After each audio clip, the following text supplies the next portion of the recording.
Into it, man. Shoot the breeze topic number one this week is how do we fight these black people? That's a very interesting prompt. Let's see what the attached video says. Let me share my screen. How do we fight these black people? I'm going to play the video as I always do, and then we will discuss it.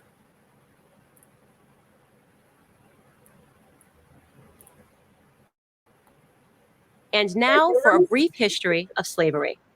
Here's the first thing you need to know. Slavery was not invented by white people. It did not start in 1619 when the first slaves came to Jamestown. It existed before then. It did not start in 1492 when Columbus discovered the native Taino tribe hoped that he would help them defeat their aggressive neighbors, the Caribs. The Caribs enslaved the Taino and, on occasion, served them for dinner. Slavery existed in Africa, Asia, and the Middle East. The word slave actually comes from the Slavs of Eastern Europe. Millions of them, all white by the way, were captured and enslaved by Muslims in the 9th century and later by the Ottoman Turks. Slavery existed when they controlled the Mediterranean and most of Europe from the 1st through the 5th centuries. Slavery existed when Alexander the Great conquered Persia in the 4th century BC. It was so common that Aristotle simply considered it natural. The slave master model was just how the world operated in the great philosopher's day. Slavery existed during the time of the ancient Egyptians 5,000 years ago. As far back as we can go in human history, we find slavery. As renowned historian John Steele Gordon notes from time immemorial, slaves were a major item of commerce. As much as a third of the population of the ancient world was enslaved. Here's the second thing you need to know. White people were the first to formally put an end to slavery. In 1833, Britain was the first country in the history of the world to pass a Slavery Abolition Act. They were quickly followed by France, who in 1848 abolished slavery in her many colonies. Then, of course, came the 13th Amendment in the United States Constitution. After centuries of human slavery, white men led the world in putting an end to the abhorrent practice. That includes the 300,000 Union soldiers, overwhelmingly white, who died during the Civil War. Now, am I saying that this makes white people better than anyone else? Of course not. My purpose here is to simply tell the truth, and the truth is that human history is complicated. No one, regardless of skin color, stands guiltless. Yet today we are never told to consider the murderous Persian Empire or the cannibalism of indigenous tribes of North and South America or the heinous actions under the imperialistic Muslim, Chinese, Mongol, or Japanese empires, to name just a few. Instead, we're told that slavery is a white phenomenon. And like all persistent lies, this lie spawns a bunch of other lies. On social media, I come across extraordinary depictions about how Africans lived like pharaohs before Europeans came and laid waste to their paradise. I wish any of this were true, but it's not. It's a fantasy. The truth is that Africans were sold into slavery by other Black Africans, and in many cases, sold for items as trivial as gin and mirrors.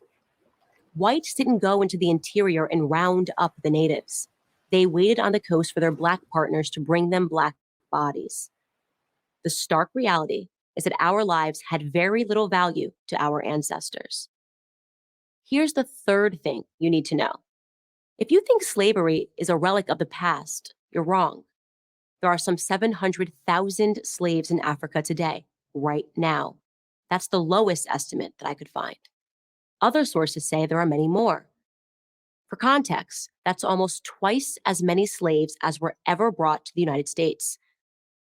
Child soldiers, human trafficking, forced labor, these are the conditions that currently exist within the same sub-Saharan region where the transatlantic slave trade originated.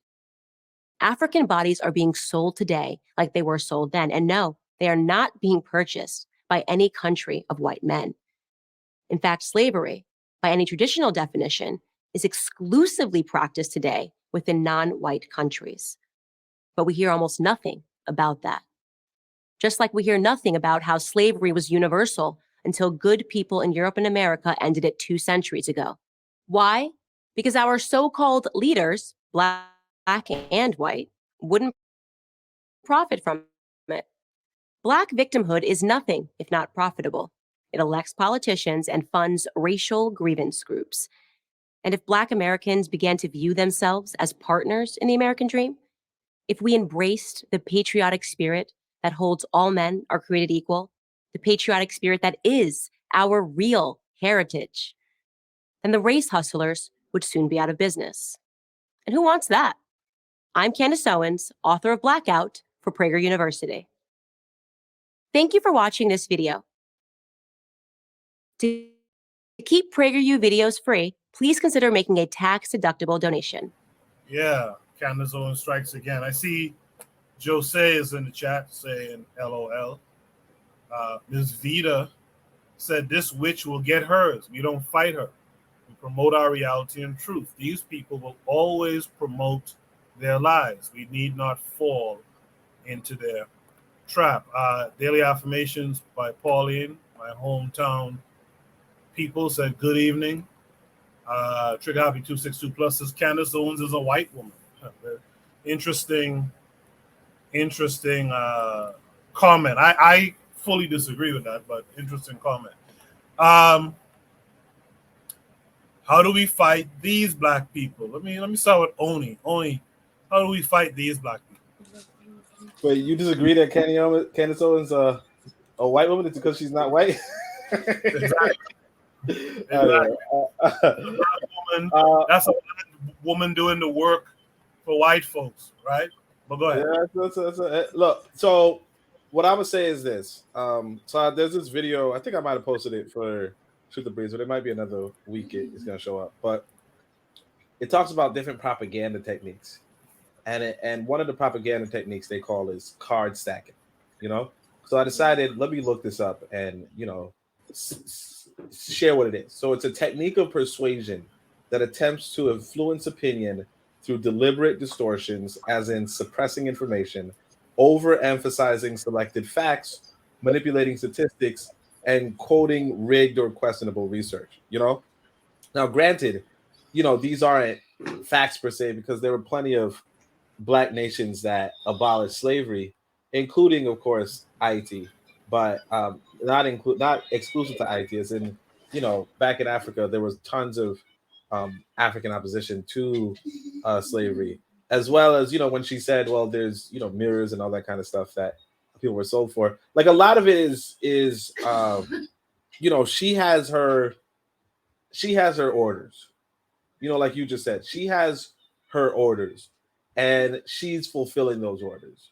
But, you know, it always comes back to, for me, it's like, well, I mean, that's the cost of her freedom, you know? And, you know, as much as I don't like it, hold on a second, this kid's having too much fun. All right, but anyway, did I just catch you having fun? Right? From the Bulldogs. Anyway, but what I'm saying is that I mean, like, she clearly has her orders, you know? And I mean, I don't like it. But that's why I kind of pivot away from America, because I start to, like, you have to, I realize that in America, you're going to get orders. You know what I mean? Like, in America, you're going to get orders. And I mean, there's a few of us who don't take orders from Whitey, right? But it's so few and far in between that it's like, you know, as much as I would love if it were more popular, I know it's not. I know it's not going to be. You know, I know it's not going to be. And so, yeah, like, yeah, she's card stacking. It's a typical technique. White folk put her up to it. And maybe she believes in herself. You know, she might get the wake up call someday. She might not. Right. How do you fight? Like, the thing about fighting people is like, I say to myself is this: what are you fighting people for? Like Candace is doing this shit for her white overlords. I get that. Like what would I fight her for? Honestly, you know, like if like she's not in my way per se. You know, I'm finna be on the continent. You know, get my shit right. You know what I mean? And that's all I should be focusing on, in my opinion. That's all I'm saying.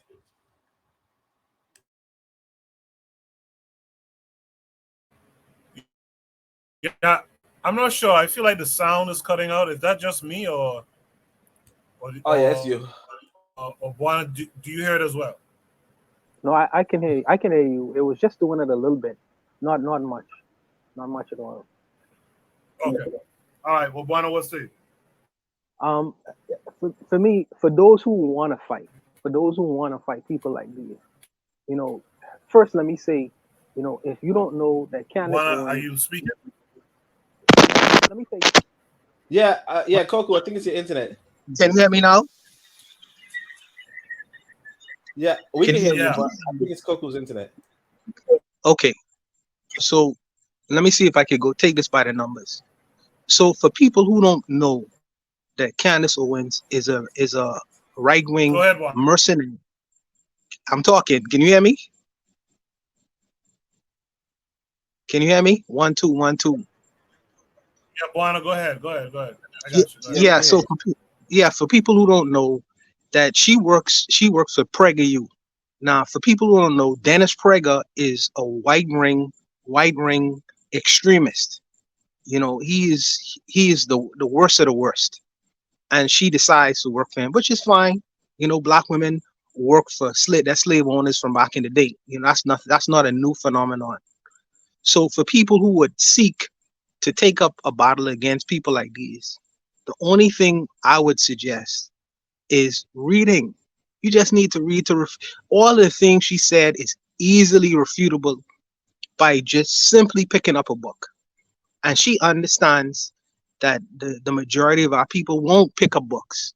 So since she doesn't have any kind of sources for the things that she is discussing, she's just talking as the voice of authority and using generalized statements, and the devil is always in the details. For instance, when she talked about the Arawaks and the people in the Bahamas when they first came, I wonder where you get your sources from. Are you getting it from the writers like Christopher Columbus, them whose genocide is?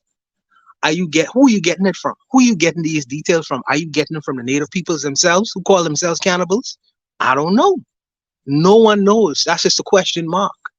When she talks about slavery being not unique, well, that's true, but chattel slavery is a unique institution. Chattel slavery, that means a person is not a human being anymore. He is no more different from an oxen or a horse. You know, it's ridiculous. You know, it's easily refutable. When she talks about the slavery still going on, she neglects to talk about the sexual trafficking that occurs all over the world, in particular even Western countries, where they traffic and enslave women to do their sexual escapades all over the world. Some of them are even being kidnapped now. You see, and white men are some of them are the generals that are generals of these kinds of things that's going on in the world. They traffic in enslavement still to this day, but she primarily puts it on the Africans. You know what I mean? Really, man, you could just go through the numbers and just refute all of the nonsensical things she was talking about. But if our people are not interested in fighting, I would understand they will walk away from the conversation. For someone who would really want to come and engage in a real dialogue with her, all you need to do is some simple reading to refute the nonsense she's talking about. And she said that the white Americans are responsible for stopping slavery to English. She ain't mentioned nothing but Haiti in 1804. Nothing about it at all. Why is that? They don't exist in history. It's ridiculous. I mean, really, it's ridiculous. And then she refers to an authority figure called John Steele Gordon. Oh, what is he all about? What did he say? It's just a clip it note. and it may be out of context. Now, I understand that she is working for her paymasters, but I would only suggest for people who are willing to take up any kind of conversation with this crazy person. Look, 1833, and the revolution was in 1804. So even there is a difference in almost 30 years. She's talking about when Desalegn and them say, well, no more slavery will be taking place on this island, or any enslaved person was to reach the shores of Haiti, they are free man. What is that? Just because it's not on a document, that means it wasn't verified or it's not real. We know that even though the act itself is written in a certain time, that doesn't mean within the borders of the United States, slavery didn't still continue. You know, there's so many different falsehoods, so easily refutable. But like I say, man, I have no energy for these people. They're gonna say what they're gonna say. Our people, if they want to be, blindly led like sheep, whatever. If our audience is particularly white folks, and she wants to satiate their shame, the shame of them being enslavers, whatever. I am dealing in the real world where you have real information right now that is easily accessible, and they have their information, we have our information. So I'll leave it there. You know what Buana said about like how he says, look, you got to do chattel slave, like it's chattel slavery, or the sex trafficking, all that kind of stuff. That kind of a response to each of her points, maybe after she makes it, that might be an effective type of quote unquote fight. Because one thing I could say, because it seems like her audience is white folk, really. But one thing I could say is that when you can refute somebody and back it up, word for word, bar for bar, if you will, right?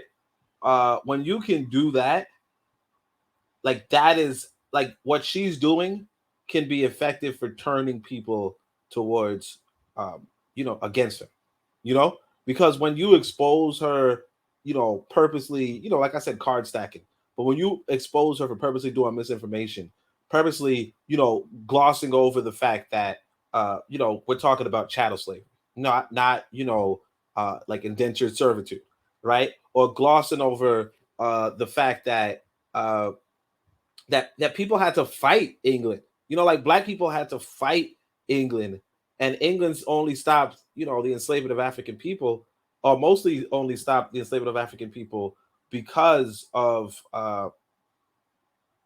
because of how much we were, fighting them, right? Because of that, it's like, yeah, you can't like you have to like, I think you can use that as a way of propaganda to say, look, this is what they're doing. This is how they're trying to convert you, but here's the truth behind it. When you do that, that truth thing, and you show your facts, you show your evidence, yeah, people then can come to your side. So what she's doing, it might seem bad, but you can spin it, you could flip it and make it really good. But it only takes us flipping it and making it good. Yeah, I hear y'all on that. How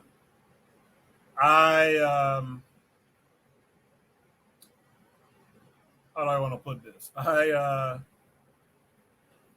real talk, I think people like her should be dealt with. The problem is we don't direct those kind of efforts towards these type of traitorous people.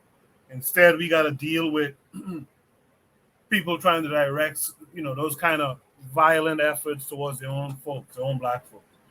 But, she's just like the other scoundrels who get away with doing damage to black folks, the George Zimmermans, this, that, and the other, right? No one touches them.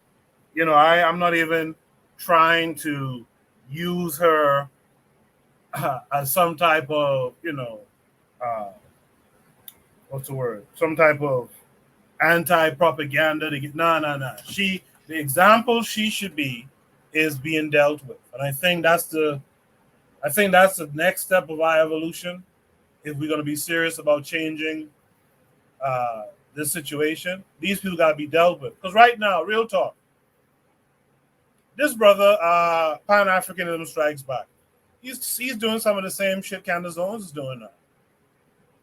And why is that? Because these folks see that it's profitable to do this stuff. And the more people who do it, the more difficult it's going to be for you to counter what these folks are saying. Some of these folks just have to be dealt with, you know. Jose in the chat says this is the 30s Nazi Germany all over again. She has to be mentally unstable to do it. I don't think she's mentally unstable either. You know, I don't think she's paid. She's a paid performer. And what's happening is these paid performers and grifters, they're not worrying about no backlash or no retribution from the black community at all. This is why so many of these people are doing this nonsense out here. By the way, shout out to Brother Bakari who's out there. Does anyone want to add any last words to this prompt? Yeah. I mean, like you said, right? You said. Oh, okay? I thought it was Bona. Like you just said just then, you know, that's the issue with living in another man's country. You know, because like essentially, like what you're saying is, like essentially, this white man writes the laws in this country, and so his laws protect coons. You know what I mean? That's why I when I'm like, if when it comes to America, I'm just like, you know what? I don't even care. Because as long as you're under another man's laws, he's going to protect the worst among you. Somebody actually told me that in order to become a big celebrity, and this is a conspiracy theory, but still, they're like, in order to be a big celebrity, the white man got to know that you're low down, dog. Like they got to know you low down. You know, they said that because they were like, you know, they knew that Bill Cosby had done whatever he did. Now, I'm not saying, I like Bill Cosby, you know, somewhat, right? But what I'm saying is that, you know, like as far as you look at Jay-Z's history, you look at Beyonce's history, you look at other people's history, right? They have, you know, their you know, self-destructive ways, you know? So what I'm saying is that, yeah, I absolutely agree that if people are fucking around, they should be finding out. But that apply, but like you can't, like you could do that in America and you're gonna end up in a prison cell and things are not gonna change. That's why I say I don't know why, like if black folk choose to be under another man's laws, you're choosing to have a losing situation. You're in a sinking ship, and the only thing that's gonna get you out of the sinking ship, and you're not gonna fix it.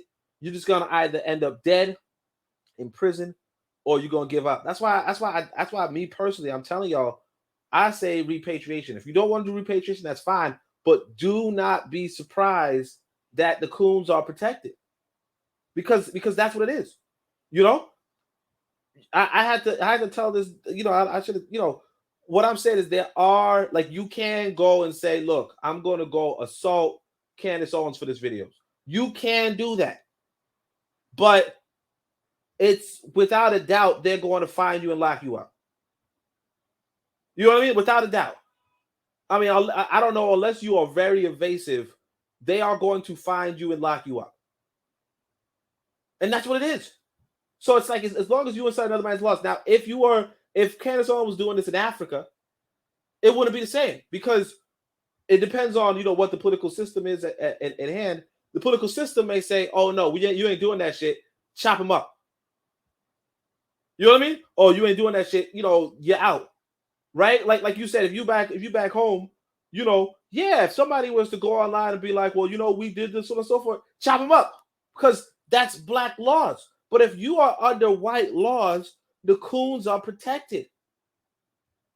And that's why it's like, you know, we tend to underestimate the fact that we are in another people's country and they are writing the laws.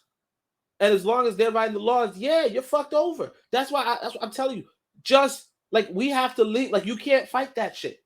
And if you do fight that shit, you're going to be throwing away your life for nothing. Like a lot of these brothers that, you know, they say, look, let me get up, you know, kill somebody, blah, blah, blah. They do that. They locked away. That's it. A lot of them black revolutionaries, we just heard about them. Matter of fact, I think it was 2 weeks ago, we were like, you know, rest in peace to this dude, right? He was there for 40 fucking years. 40 fucking years. His life gone. And Candace Owens is out. So I'm just saying, yeah, you could, we could be like, yeah, there's going to be political consequences. But like reality is this, you don't control the political situation. So you just got to go somewhere where the political situation is in your favor. And it's not in America. And we just, and it's like we either come to terms with that or we don't. But it's like, yeah, I mean, yeah, there's no consequence for Candace Owens. Of course not. Can you all hear me? Yeah. You know what I mean? Yeah, I would resist. I would resist the action to try to harm people like her. And here's why I say that. Because I understand the sentiment of the brothers, I understand it, But if you stop her from saying what she has to say, that means you can't get a chance to say what you have to say. Because the pendulum swings both ways. It swings both ways, brother. So I mean, she could talk her nonsense when she want to talk, as long as I get a turn. You know what I mean? If you want to go into this, entertain this back and forth business, I want to have my right to say what I have to say too. So I don't want to prohibit her from saying what she want to say. Now if she was in a country like some countries, like these so-called third world countries, so-called, you can't say certain. I remember when Pennon was in power, our first prime minister. Now, it's the crap job at a point that he started to do. You couldn't say anything if you worked in government or if you worked in anywhere, because your career, your lifestyle would have been finished if you was trying to make money in this country. You know what I mean? So I understand. I see the two worlds. I see the worlds where you live in a country where speech is prohibited, and I see where you live in a world where you could say the things that you need to say, and you could speak truth to so-called power. I just wouldn't want the opportunity to do that.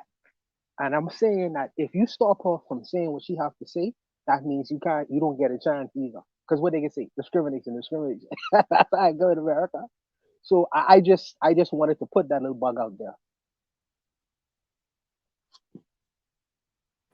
Yeah, I'm hearing that, but I'm not talking about. In fact, I don't even want to say too much here, but I'm not talking about, trying to get your word out in the mainstream because she's out in the mainstream. I know that. Listen, I know that there was a time when black folks took care of an old sellout, and I think, we still have certain apparatus at our disposal. It's being misused. I hinted at that when I first spoke about it. It's being misused because it's being turned on your own people. But this apparatus that we do have, we got to give it better direction or whatever it is, but it needs to get rid of the turncoats. Because I'm going to tell you something. You see my man there, what's my man name again? My man there in Korea, South Korea. I remember a couple years ago, one of them dudes was a turncoat, and funny enough, I don't know if you guys saw it. It might have been 10 years ago. The turncoat dude was in an airport somewhere, and two South Korean women took him out.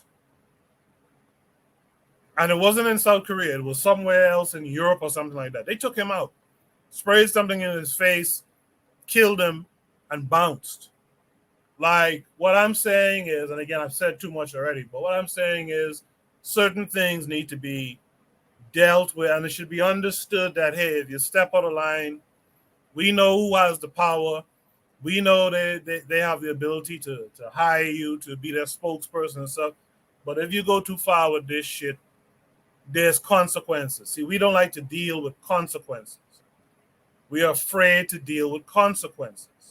There's supposed to be consequences. And I think when we allow our society to just roam on with no fear of consequences, no fear of having to be accountable, we end up with the Candace Owens publicly. Anyway, I want to thank Coco. Yeah. Who gets my question becomes, who gets to determine who the turncoats and the sellouts are, because it ain't the stuff again. It's one thing, because the people on the so-called right, they have their views, and some of their views are detestable. It's very difficult to hear, but Don Lemon got to go through it. If I were, I guess I consider him to be a little whatever he is. Kamala Harris them got to go through. If we really talking on the turncoat level, most of the so-called rappers gone. They are gone. So most of the basketball and football team players, half of them, all the shock them. So be it. What's the problem? What's the problem? So be it. We don't need them. What's the problem? And until we take that, because listen, you could go back to Africa too. Fine. There's turncoats in Africa too. You're going to have to deal with them at some point anyway.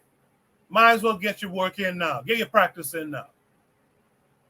We got to get rid of this kind of mindset where anyone could come along and pay you, because the reality of it is you can't pay just any old buddy from these other people groups. You cannot just do that. If that was the case, then we would have been able to pay people to be turncoats. You cannot just do it. But we want everyone to just do whatever they do, and somehow we don't get out of this situation. That's just not how that go work. Well, that's the thing. The thing is this: we're talking about apples and oranges. We're talking about, if we're in America, right? Like there's different nations. If you're in a white nation, you're not getting out of it. And a lot of us, for some reason, we are in a consciousness circle or bubble where we're just like, oh, there's a way to get out of this one. There's not a way to get out of this one. The only way to get out of the American situation, is to get out of America. But because that's off the table for some reason, right? You're not getting out of it.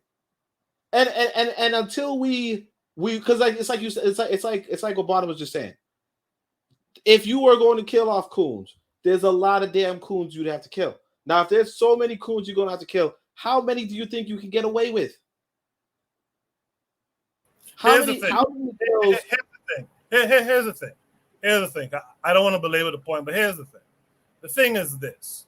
Once you start making some motherfuckers an example, right? Because that's what they did us in the South, right? When they lynched the businessmen from the neighborhood, that scared everyone else from doing business, right? Once you start taking care of some people, and again, I'm saying too much on the internet, but once you start taking care of some of these turncoats and coons, right? People will start to fall in line. You'll get less and less of these types of people. But because we do nothing to them, and because we just let them be, these people go on to inspire the other people. There's this movie out right now, and I know only saw it because it's so ridiculous. I mean, not the movie, but the tweet about it. A guy saying that he watched this movie, They Cloned Tyrone. That's on Netflix. That's making some noise, right? And the gist of that film is that there's these archetypes in Black society that they clone over and over. The pimp, the thug, the prostitute type thing, and there's others, right? The pastor pimp type, right? Every generation, there's these new faces. Same title, same job title, but a new face. They're just clones of someone who was here 100 years ago, right? If you start making the example, you will stop the cloning process. You will cut down that bullshit that's going on.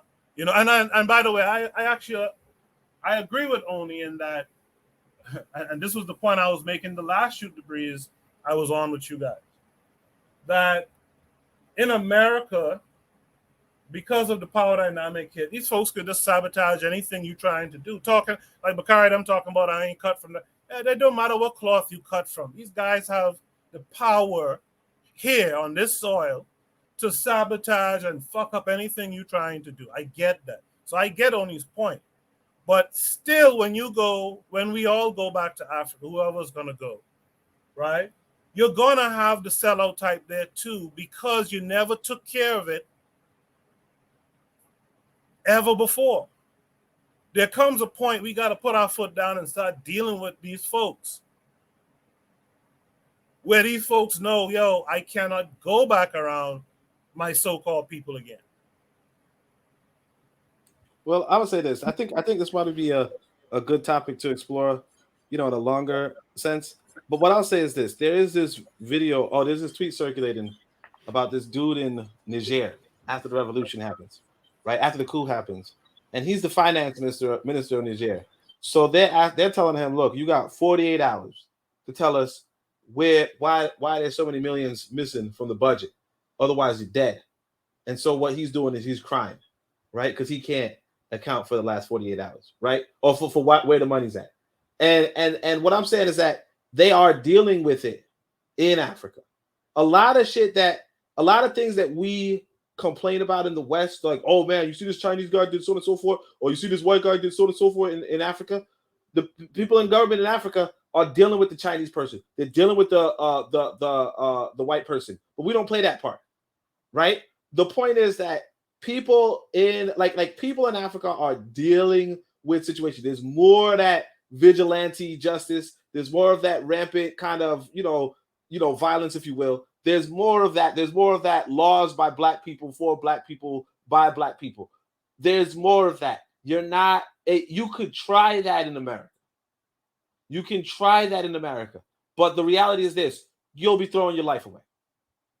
And so I think that it would be nice to have this in a longer discussion, in a longer format, because I would tend to agree with what you're saying. I'm just saying that if we're being honest, right, the practicality of it is that you just throw your life away when you can do what we're talking about in Africa. Because like I told you guys, I'll say this: my son was jumping over something, just playing around doing foolish stuff. So I gave him a little hand, whatever.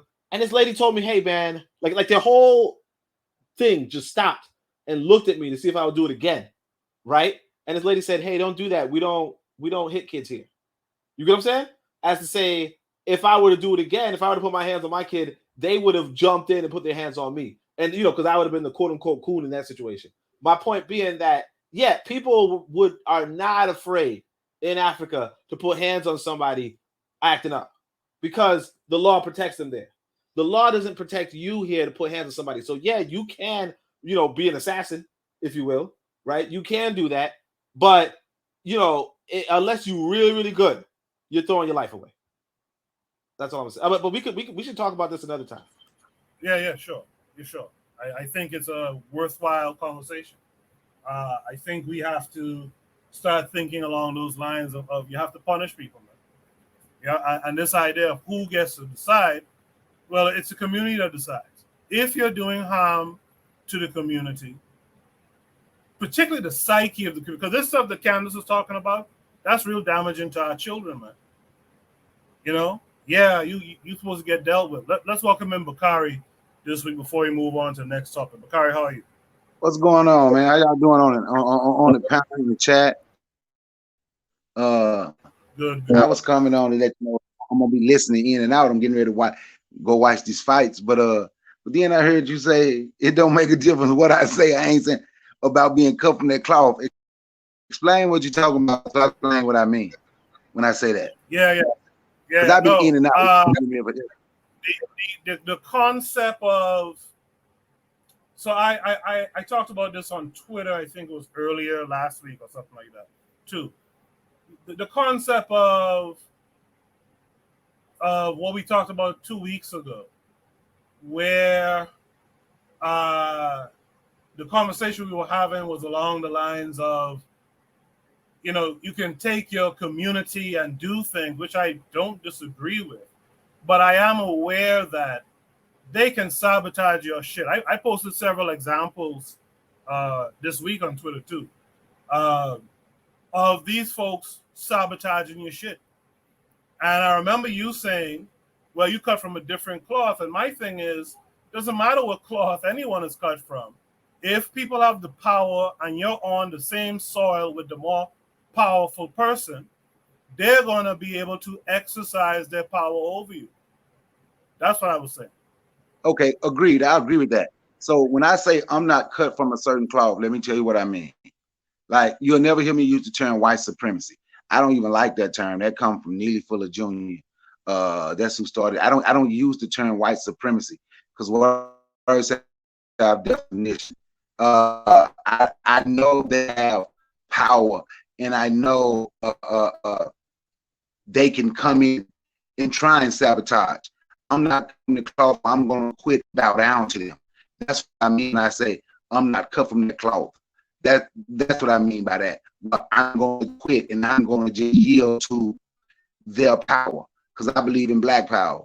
And like Kwame Ture said, black power don't mean that we have power right now. Black power is a term that was coined because that is something that we want to create. And I believe our power on this soil, because we are behind enemy lines and somebody else is in control and they created a system this way. I believe our power. Bakari fell off, I guess, internet issues. Okay, That's why I talked about what Jaylen Brown is talking about when he said, when he signed the largest NBA contract in history. On his interview, the first interview he did since doing that, what he said is he going to use his wealth, starting in Boston where he's living and playing. He's going to use his wealth to create Black Wall Streets and hope the rest of the country can follow, and we can have good Black neighborhoods where we have economics, where we create our own economics throughout the whole country.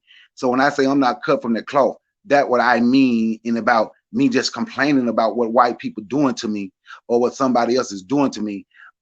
I'm cut from the cloth is I want to get up and get something done instead of complaining, because complaining don't change nothing. So that's what I mean when I say I'm not cut from that cloth. I understand our situation. Yeah, no, I understand. I understood what you meant. Here's the thing I'm very particular about. I'm particular about nuance. So some people will hear that and be like, yeah, I'm not cut from that and blah, but not understand the situation. I know Bakari understands the situation that we're in, but some wouldn't understand it. Like Ms. Vita in the chat is saying right now, Candace is not a part of our community. Amongst us here, we understand that Candace is not a part of our community, but a lot of Black folks won't understand that. And the damage that she will do through her prayer, of course, a lot of her audience is white, but there'll be Black folks who take that shit up and follow it. You know how I know?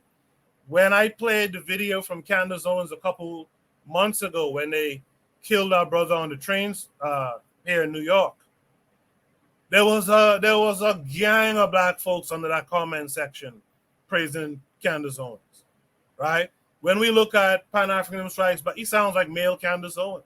I'm sure he's inspired by Candace Owens. So we got to be very careful about, how we present these things and be, present it, but also be realistic to the situation. So this is why I go back and I like when Oni is talking about, in America, you're in a fucked position. That's not to say you mustn't try. Like Buana would say, throw the stone. Sure.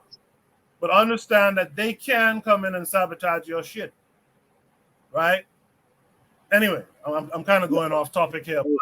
But you are right. You are right. And it only truly take one of us to sell out. And it'll look like all of us. Because when you said about how you see those Black people in the comments caping for Candy Owens, then you mentioned Pan-Africanism Strikes Back. All you got to do is read that chat. In his chat, it's like 95% Black. It'd be a couple of white people in there, right? And that's what we like. But that's why I appreciate this channel, and appreciate the people on the panel, because like me, we refuse to sell out by beating up Black people. So my YouTube channel can grow, so I can get money from those other people. And on social media, that's like the purpose of it. But that's why I appreciate channels like this. When I say I don't watch a lot of social media, I mean that. I watch the people who I watch the people who I deal with, who panel I'm on, who come to my channel. But for the most part, when you go watch these bigger channels, everything is just complain, the white man doing this, the white man doing that. But then whenever I mention, well, we can do this, so then they get into, well, white supremacy won't let you. And we sound like little kids talking about what somebody won't let you do. It's going to be hard, but shit, our life in this country, in this world has been hard. So if we ain't willing to fight and we ain't willing to take chances to make our situation better, it won't get better. We're gonna have to do it. I wanted to speak to Brother Bakari for a second. Yeah, go ahead. I wish that Jalen Brown had some older brothers around him before he made that statement. Because yes, I congratulate the man for. I agree. I congratulate him for signing that deal. I think that it's phenomenal. But you don't have to expose your whole plans to the world. You know, you keep that. I mean, especially when you know you have people who gonna actively work to try to ensure that them plans don't come to fruition. Go into the communities of Boston where I think the net worth for Black people is $8. Go into Boston and do what you need to do. You know what I mean? Let your actions show. You don't gotta make no pronouncement about it. You don't. The billionaire Chinese person in America right now, you don't even know what his name is. People don't know. One of the wealthiest people in Boston is Bob Arum. You know what I mean? Most people don't even they looking at Dante Wilder when Bob Arum them signing all them dudes checks, and he is shy away from the public limelight. You know, I think that the older brothers say, man, listen, man, show me what your plans are. We'll support it. We'll get behind you. You don't need to make no pronouncements. You play basketball. You're a basketball player. Let people see you as that. They don't need to know how you moving around Boston strategically. You know what I mean? When they wake up one day and say, well, wait a minute, this guy has business here. He has a piece of this. He has a piece. How did he get all of that? You know what I mean? Don't tell the people who don't like your plans. What do you think they're gonna do? I mean, they could do it anyways, but I would say that he shouldn't have made them kind of statements publicly. That's what I would tell him. Hey, can I respond to that right quick? You know, I agree and I disagree. And let me tell you why I do agree. I agree because you're right. Don't tell them your plans, they know what you're doing. I use this guy named Aubrey Miller, who went undrafted into the NFL. He's going to be a rookie. He went to Jackson State, and as he was talking, everybody knew he was going to the NFL.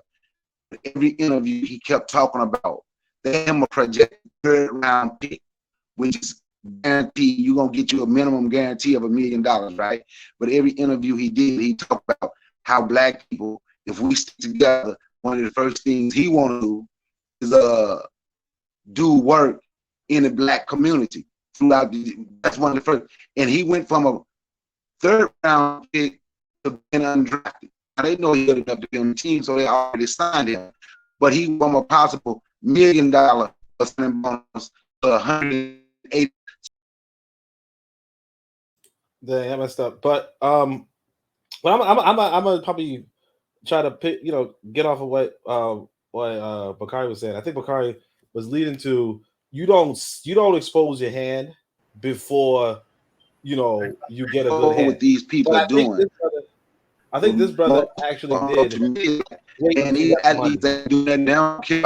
We supporting them in their that could be that people come out and say it. I'm not saying it is because I do agree. I think some stuff should be kept quiet till you start building. You got some foundation in Boston, and then you from. Okay. Yeah, Bakari is kind of in and out. Can y'all hear me? We can hear you now, Bakari. Can y'all hear me? Say the last part. Yeah. Say the last part, and then we'll go back to Onia. Technical difficulties again. Yeah. You're in and out, okay? Can you hear us? I don't think you're here. All right, so yeah, I see what Bwana's saying, but what I'm gonna say is that it looks like he exposed his plan after he already got the money, after he already secured the bag. And another thing is, I can see there's big value in telling and actually that kind of imagery, because a lot of people, like I saw the video after I saw that Bakari spoke on it. I saw that video and a lot of people under it were like, "This is my new favorite basketball player," because that's something that Black people, particularly in America, want to see, which is somebody who says, "You know what, my mind is toward my people," which is something we do not see enough. So there's actually a lot more value in the Black person with the biggest the biggest paycheck or whatever, that person saying, "I want to give back to my community." That's even more valuable than him actually doing the work.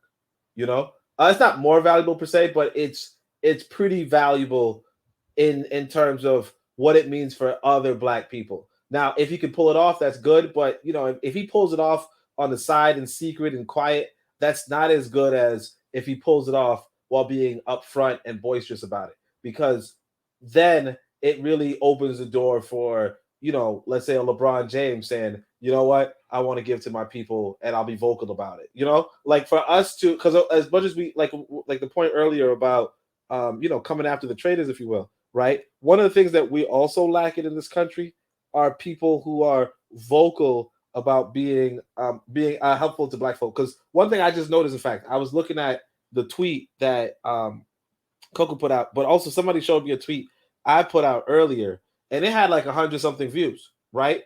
After a couple of hours, and views are really easy to come in from on Twitter. But the reason why it has views, and the reason why, if you were to pull up my Twitter on just like the internet, I'm blocked. I'm blacklisted. Blacklisted, right? And what that means is that you can't find me in search optimization. You can't do nothing, so on and so forth. Because Black people, because essentially white folk are actively working against people having a positive message. And that's something that we're not really, we don't really speak about. But I did catch some white folk talking about, oh yeah, you can get blacklisted by this, by that, by so on and so forth, right? And how to get out of it. They were telling us about that. But what I'm saying is that this guy is not blacklisted. He already got the check. I think the example Bakari was about to say was about the guy who didn't get the check yet, and he spoke before he got the check. This guy got the check. After he got the check, he said, "Look, this is what I'm going to do with this check because I got it already." And that right there, that I think that strategically, that was brilliant on his part. If he can now actually do it without being sabotaged or without, just survive it, if you will, then that's actually another big thing for us as a people. So for him to announce it and then do it, and if he's successful, that's great. Obviously, we suspect that. I mean, some of us probably suspect that he won't be successful, which is not something that you should really. That's not an optimistic way of life, but it makes a little sense. Still, I would say, what he did, I think it was actually a good thing, all things considered. But only if you, I'll let her rock. I'll let her go. Quickly, and then we'll move on to the next topic. Yeah, but if Brother Bakari say, if you behind enemy lines, you should act like it. You should act like a man who trying to accomplish freedom if you behind enemy lines. But if you going out to the whole public, the whole Nazi Germany as a Jew, telling the Nazis, "Hey, this is what I'm going to do in my Jewish community," and I mean, what do you think they're going to do? I mean, I understand as a symbol to the other Jews, to the other disenfranchised people, it's a positive message. But this is the problem I have sometimes, because even though we have to check, that don't mean he can't be still ruined. Because these people could do all kind of things for taxations and all manner of things. Despite the fact that he have money in the bank, that could always be taken away. I'm just saying that if you behind enemy lines, you should act like you behind enemy lines until you achieve the level of freedom that you wish. And that's gonna come back by actually doing actual real work.